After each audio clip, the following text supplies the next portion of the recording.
Le Seigneur soit avec vous. Et avec votre esprit. Bonne nouvelle de Jésus-Christ selon saint Jean. Gloire à toi, Seigneur. En ce temps-là, Jésus disait à ses disciples que votre cœur ne soit pas bouleversé. Vous croyez en Dieu, croyez aussi en moi. Dans la maison de mon Père, il y a de nombreuses demeures. Sinon, je vous aurais dit, je pars vous préparer une place. Quand je serai parti vous préparer une place, je reviendrai et je vous emmènerai auprès de moi, afin que là où je suis, vous aussi vous y soyez. Pour aller où je vais, vous savez le chemin. Et Thomas lui dit, Seigneur, nous ne savons pas où tu vas. Comment pourrions-nous savoir le chemin? Jésus lui répond, moi, je suis le chemin, la vérité et la vie. Personne ne va vers le Père sans passer par moi. Puisque vous me connaissez, vous connaîtrez aussi mon Père. Dès maintenant, vous le connaissez et vous l'avez vu. Alors Philippe lui dit, Seigneur, montre-nous le Père. Cela nous suffit. Jésus lui répond, il y a si longtemps que je suis avec vous et tu ne me connais pas, Philippe. Celui qui m'a vu a vu le Père. Comment peux-tu dire, montre-nous le Père? Tu ne crois donc pas que je suis dans le Père et que le Père est en moi? Les paroles que je vous dis, je ne les dis pas de moi-même. Le Père qui demeure en moi fait ses propres œuvres. Croyez-moi, je suis dans le Père et le Père est en moi. Si vous ne croyez pas, croyez du moins à cause des œuvres elles-mêmes. Amen, je vous le dis, celui qui croit en moi fera les œuvres que je fais. Il en fera même de plus grandes, puisque je pars vers le Père. Acclamons la parole de Dieu. Louange à toi, Seigneur Jésus. Nous sommes toujours dans le cycle de la fête de Pâques. Pour réfléchir sur le sens de la fête de Pâques. Et quel impact cette fête de Pâques a-t-elle dans notre vie quotidienne? Un jour, à la radio, lors d'une assemblée, un jeune posait la question « À quoi ça sert de naître s'il faut mourir un jour ?» Il y a un grand silence dans l'assemblée, puis quelques-uns se sont amenés à donner une réponse. En fait, c'est notre mort qui détermine le sens de notre vie. Si nous avons vécu dans le sens de notre Seigneur, tu aimeras Seigneur de tout ton cœur, de toute ta force, de toute ton âme, et tu aimeras ton prochain comme toi-même, voilà ce qui détermine notre vie, mais aussi qui détermine notre mort, parce que ma mort, on n'a rien. On meurt comme on est. On peut être très riche, avoir beaucoup de choses, il n'y a rien. Pourquoi? Parce que l'homme vient de Dieu, il retourne à Dieu. Ça, c'est la seule vérité que soit, riche ou pauvre. Pour ça que la mort détermine le sens de notre vie, si nous avons vécu dans l'amour de Dieu et l'amour des autres. Vous avez peut-être vu hier le couronnement de roi Charles en Angleterre. Il y avait du monde. Il disait qu'il y avait des millions de gens. Et des millions, c'est-à-dire de gens qui l'ont vu à la télévision. Et le thème de l'homélie de l'archevêque de Canterbury était celui-ci. On a vu l'évangile d'ailleurs, et puis il a repris des phrases d'évangile de Jésus. Je ne suis pas venu pour être servi, mais pour servir et donner ma vie pour les autres. Ça veut dire le caractère religieux de l'autorité que nous avons perdu aujourd'hui. Et l'archevêque a posé la question au roi, est-ce que vous êtes d'accord de vivre dans cet esprit de service, dans toutes les fonctions que vous avez, les responsabilités que vous aurez? Et chaque fois le roi répond oui, je suis d'accord de vivre dans cet esprit de service. alors qu'il est roi d'Angleterre, et il reprend des paroles d'évangile que des millions de gens ont entendues. C'est le caractère religieux de l'autorité. En Angleterre, on a le respect de la tradition, tous ces habits rutilants de couleurs et de doré, c'est très beau parce que ça rapporte toute l'histoire à partir de la Renaissance, 1500-1600, pour montrer que les croyants étaient fidèles à la foi à notre Seigneur, même s'ils se sont séparés lorsqu'il y a eu le divorce du roi d'Angleterre, qui s'est séparé alors de l'Église parce que le pape ne voulait pas accepter ce divorce. Et alors, ça veut dire que chez eux, ils ont gardé le caractère religieux de l'autorité. Chez nous, vous vous souvenez, l'année passée, des grandes, je dirais, travers, scandales financiers qu'on a connus. On accusait un tel et un tel des responsables politiques. Alors on voit ça d'abord l'aspect fonctionnaire, la fonction, mais pas l'aspect religieux, comme on voyait hier. L'aspect religieux, c'est le bon Dieu qui a donné cette mission à un responsable politique de faire ceci ou cela. Mais est-ce qu'il faut accuser ces responsables politiques de tomber dans le travers économique, les scandales financiers? C'est vrai qu'ils ont commis une erreur, mais s'il n'y a pas le bon Dieu, s'il n'y a pas de référence, s'il n'y a pas c'est un service que le bon Dieu me demande. Comprenez? Si je le fais à partir de moi, c'est normal qu'on triche. Parce que l'éthique n'a pas de référence en absolu.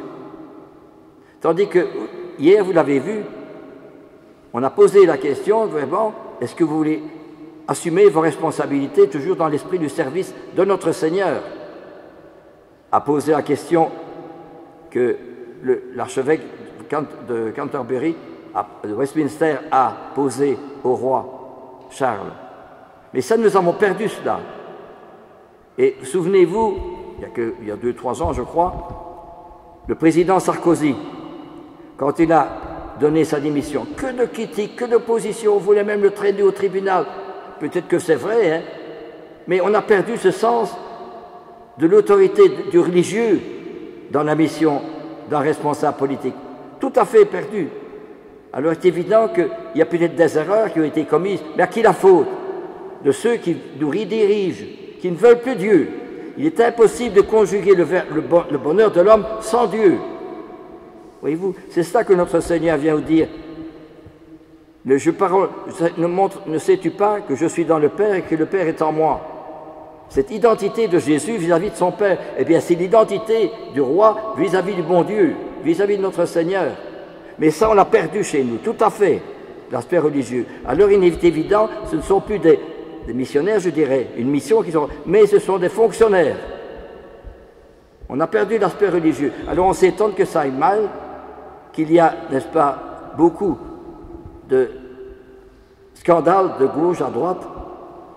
Et alors, les conséquences, c'est que les jeunes aujourd'hui, parce qu'il n'y a plus de transcendance, ils ne croient plus dans les responsables, puisqu'il n'y a plus de religieux. Ils n'y croient plus. Alors ils tombent dans l'alcool, la drogue, le suicide, et alors aussi, souvenez-vous, dans un pays à Belgrade, un gamin de 13 ans qui tue ses compagnons avec un revolver, avec un fusil, je ne sais pas quoi, mais il les a tués. Une dizaine. Mais c'est... Pourquoi? Parce qu'il n'y a plus de bon Dieu, hein. On ne prie plus. Quand est-ce que les familles décideront de prier avec leurs enfants? Non. On leur dit, regarde des émissions à la télévision, des dessins animés, de n'importe quoi. Et on montre maintenant l'homosexualité. Mais c'est pas possible. Vous comprenez, on est trop loin. On est trop loin. Et alors justement, c'est qu'il était bien de regarder comment l'archevêque de Westminster a dit au roi, est-ce que vous comprenez votre mission? La mission que vous recevez, je ne suis pas venu pour être servi, mais pour servir. C'est formidable cela. C'est cela qu'il faut essayer de comprendre. Mais aujourd'hui, l'aspect religieux, zéro. Alors il ne faut pas s'étonner qu'il y a tant de jeunes qui tombent dans la drogue, l'alcool et qui deviennent violents. Je comprends très bien le bourgmestre de Liège qui a décidé qu'il n'y ait plus des jeunes SDF qui soient à la gare de Guillemins et qu'à Place Saint-Lambert, ils ne peuvent plus demander l'aumône qu'à certains jours. Je comprends très bien. Mais la cause n'est pas là, la cause est qu'on a perdu le sens du bon Dieu. À quand est-ce qu'on verra des familles où on se met à genoux plutôt que de regarder la télévision et dire le chapelet en famille? Ça, c'est la vérité. Ça empêche la drogue et le suicide et la violence et la méchanceté et la délinquance. Comprenez ce que je veux dire? Si on oublie Dieu, c'est pas possible. Alors on peut dire, oui, mais on va discuter, on va faire ceci, on va faire cela, on va faire des conférences et des animations. Mais tant qu'il n'y a pas ça, vous pouvez faire ce que vous voulez. Il y aura de plus en plus de ménages qui ne tiennent pas et de mariages qui ne tiennent pas. Parce que l'homme, livré à lui-même, eh bien, devient un objet plutôt qu'un sujet. Un sujet qui dépend du bon Dieu. Dire ma prière du matin, ma prière du soir, et regarder ce que j'ai, mon activité, mes actions à faire durant la journée, comme étant une mission que le bon Dieu me demande de le faire par amour, pour les autres, pour le bon Dieu et pour les autres. Mais ça change tout, hein. On ne voit plus que... Je ne vois plus maintenant, alors évidemment, je ne vois plus... S'il n'y a pas le bon Dieu, je ne vois plus que l'argent, le confort, le matériel, le sexe, etc. C'est évident. Vous comprenez, nous sommes loin de retrouver véritablement ce que Jésus dit. Ne crois-tu pas que le Père est en moi et que moi je suis dans le Père? C'est cela qu'il faut essayer de redécouvrir, qu'on découvre là-bas, chez le roi en Angleterre, la mission que le bon Dieu lui confie. C'est plus comme il est couronné, mais c'est plus quelque chose de fonctionnel, mais une mission que le bon Dieu lui confie. Comprenez, ça change tout alors dans la vie. Eh bien, c'est ce que nous dit justement notre Seigneur, quand je serai parti, je vous préparerai une place, et je vous emmènerai auprès de moi, afin que là où je suis, vous y soyez vous aussi. Et puis alors, Saint Pierre qui dit, dans la lecture qu'on a lue tantôt, il dit ceci: vous êtes une descendance choisie, un sacerdoce royal, une nation sainte, un peuple destiné au salut. Ce sont toutes belles paroles, parce que vous allez annoncer les merveilles de celui qui vous a appelé des ténèbres à son admirable lumière. Tous les saints ont fait cela, proclamer par leur vie que Jésus est vivant, que Jésus est dans la lumière. Et justement, si on vit tout le temps dans l'amour du bon Dieu, il est évident que la mort n'est un passage, la mort est un éclatement, un éblouissement de ce que j'ai vécu. Mais s'il n'y a pas cela, on peut mettre des fleurs, regrets éternels, ça ne sert à rien. Vous comprenez? Une dame me disait qui avait perdu son mari, où est-il? Je comprends très bien, où est-il? Mais si on ne prie pas, c'est évident que c'est dur à porter. C'est fort, surtout quand il est parti brusquement. Eh bien justement, c'est la prière seule et notre foi seule qui peuvent nous combler le vide. Parce que notre société a perdu le vide. Il n'y a plus ni à la télévision, ni à la radio, ni des messages, ni dans les journaux, ni publicité. Il n'y a plus rien du bon Dieu. C'est fini.